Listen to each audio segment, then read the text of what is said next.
on the podium. Please ask again that all cell phones are switched off.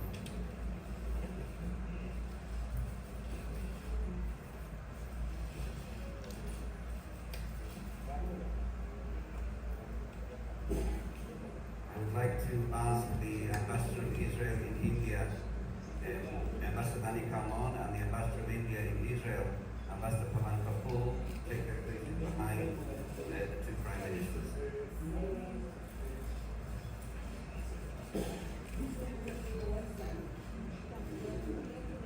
We are starting now a ceremony of exchange of documents, of pre-signed documents in different fields, and the first of which is a memorandum of understanding between the Department of Science and Technology of India, DST, and the National Innovation Authority of Israel for the setting up of an India-Israel R&D and Technological Innovation Fund. This fund will provide $40 million for R&D projects over a period of 5 years for technological innovation.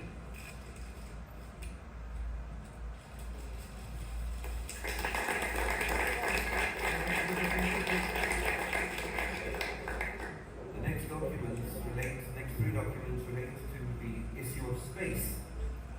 The first is a memorandum of understanding between the Indian Space Research Organization ISRO and the Israel Space Agency for Cooperation in electric propulsion for small satellites.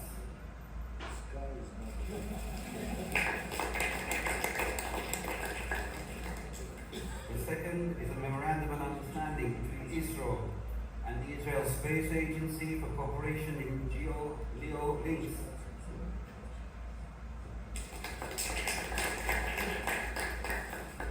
And the third is a plan of cooperation between ISRO and the Israel Space Agency for Cooperation in atomic clocks. I should add that the space field, the sphere of space has been identified, as we've heard over the last 2 days by the two Prime Ministers, as being one of the cutting edge spheres in which our two countries will make every effort to cooperate together. The signing or the exchange of these three documents is the first step in a much larger and wider ranging space technology cooperation, of which we are very proud. The next agreement to be exchanged will be the India-Israel Development Cooperation 3-year work program in agriculture between the Indian Ministry of Agriculture and Mashav, the Israel Center for International Cooperation with the Ministry of Foreign Affairs.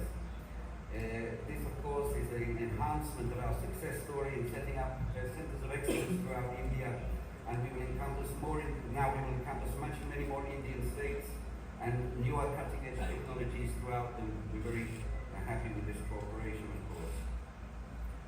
The next MOU is between UP Jal Nigam Government of Uttar Pradesh of the Republic of India and the Ministry of National Infrastructure, Energy and Water Resources of the State of Israel on state water utility reform in India. This is an agreement or a memorandum of understanding which will share Israeli experience in water management in specific cities within Uttar Pradesh, which will serve as a model for other states throughout India.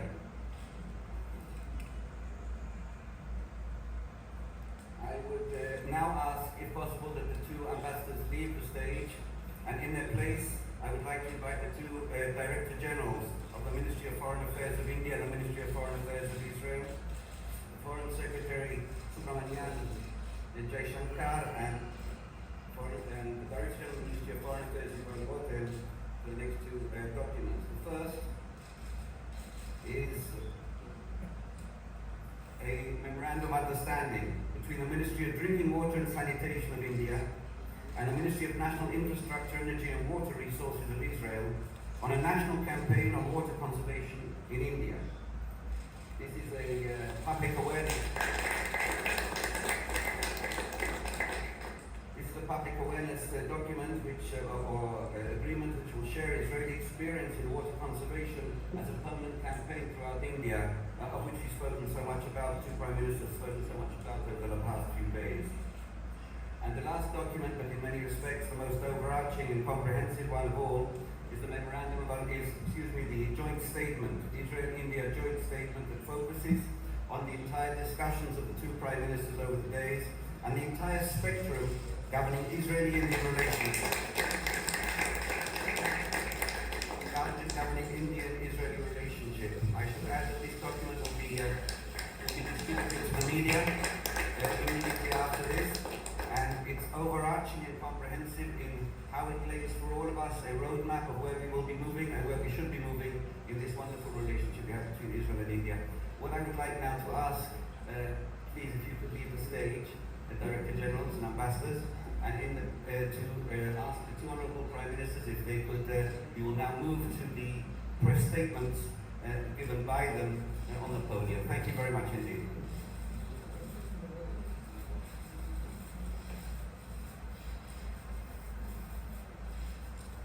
What a great day. The first day of a historic journey. We'll visit my friend Prime Minister Modi to Israel. You are making history. We're making history together.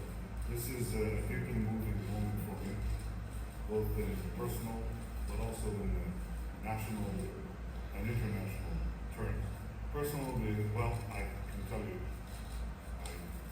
told this to Prime Minister Modi yesterday that almost 30 years ago I went on a date to a beautiful Indian restaurant and introduced two fine children. The food was great.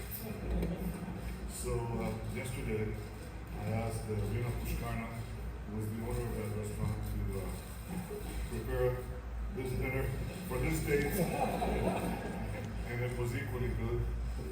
We also had a very moving Israeli singer of Indian origin who sang the song "Haunting You" in Hindi, but also she sang the Hebrew song which Israelis here are familiar with.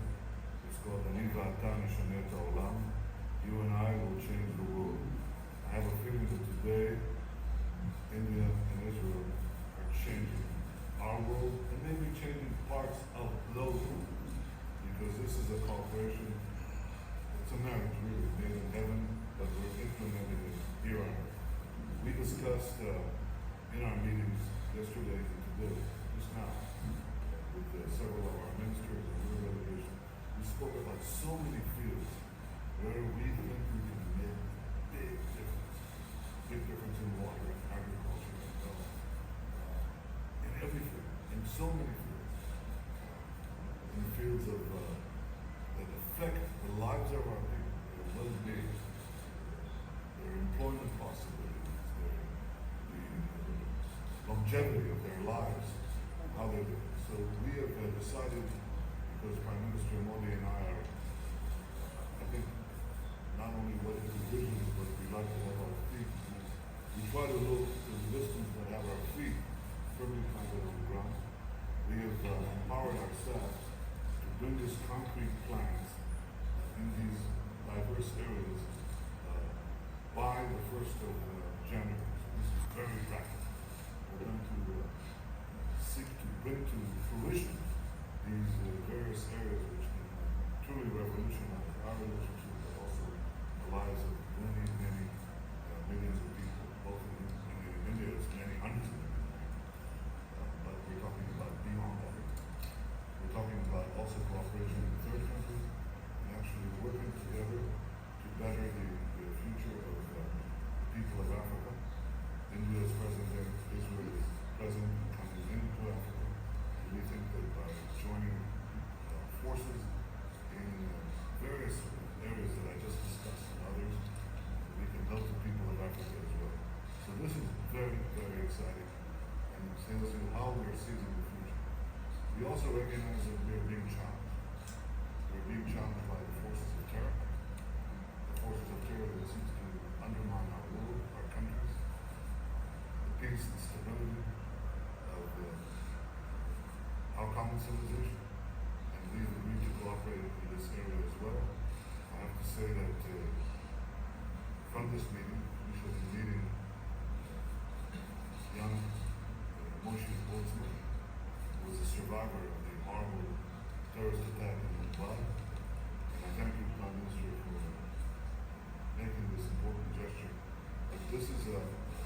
question brought him in to fight the bad and work for the good.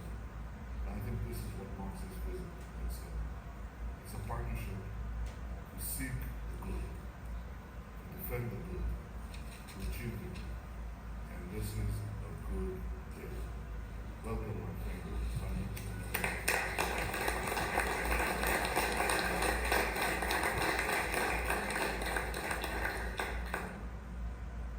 Your Excellency, Prime Minister Benjamin Netanyahu, members of the media, thank you, Excellency, for your warm words of welcome and for the exceptional generosity with your time and friendship. I will truly cherish the most wonderful dinner that you and Mrs. Netanyahu hosted for me yesterday.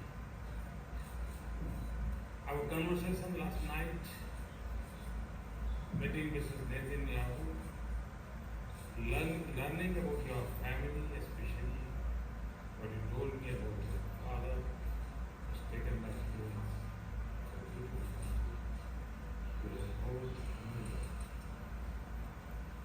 India admires the success of your people in overcoming adversity, innovate and flourish against all odds. Friends, I'm honored to be in Israel on this extraordinary visit. In our modern journey, our paths have been different, but our belief in democratic values and economic progress has been a shared pursuit. This visit is an occasion to regenerate the bonds of our friendship, to compose a new chapter in our ties, and to jointly venture towards new horizons of engagement. Prime Minister Netanyahu and I have had productive discussions covering an extensive menu of issues, not just on areas of bilateral opportunities, but also how our cooperation can help the cause of global peace and stability.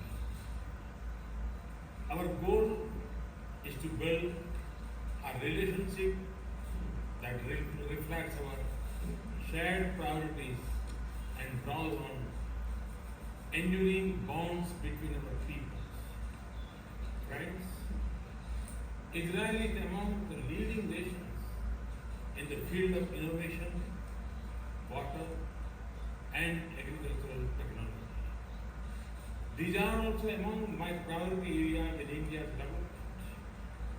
We agree that efficiency of water and resources use, water conservation and its purification, productivity increase in agriculture are key areas in deepening our bilateral cooperation. We are of one view that together our scientists and researchers would develop, build, and implement mutually beneficial solutions in the field. Our decision to establish a bilateral technology innovation fund worth $40 million for research in industrial development will help us in achieving this goal. We regard thriving two-way trade and investment flows as the bedrock of a strong partnership. Prime Minister Netanyahu and I agree on the need to do more in this direction. Businesses on both sides should take primary lead in such efforts. This should also be our message to the CEO Forum 200. Friends, India and Israel live in complex geographies. We are aware of strategic threats to regional peace and stability. India has suffered first-hand the violence and hatred spread by terror. So as Israel. Prime Minister Netanyahu and I agreed to do much more together to protect our strategic interests and also cooperate to combat growing radicalization and terrorism, including in cyberspace. We also discussed the situation in West Asia and the wider region. It is India's hope that peace, dialogue and restraint will prevail. Friends, our people hold natural affinity and bond for each other. The Indian origin Jewish community reminds us of these bonds. It also serves as a bridge to a shared future. In recent years, we have been receiving a large number of Israeli tourists in India. At the same time, more and more Indian students are choosing to pursue advanced academics and research in your best universities. I am confident that the strength of these links, old and new, will hold us in good stead of being force of partnership for the 21st century. Friends, around 150 kilometers from here, there is a slice of history in the city of Haifa in Israel. That is very dear to my country. This is the final resting place for 44 of the Indian soldiers who sacrificed their lives during World War I in liberate the city, that city. Tomorrow, I will travel to Haifa to pay homage to our brave Indian soldiers. Excellency Netanyahu, it has been a productive and memorable 24 hours in Israel. I'm sure the rest of my stay would be equally exciting. Let me also take this chance to invite you and Mrs. Netanyahu and your family to visit India.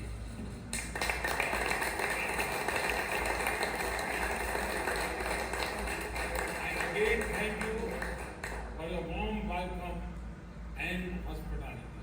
Thank you very much. Shalom.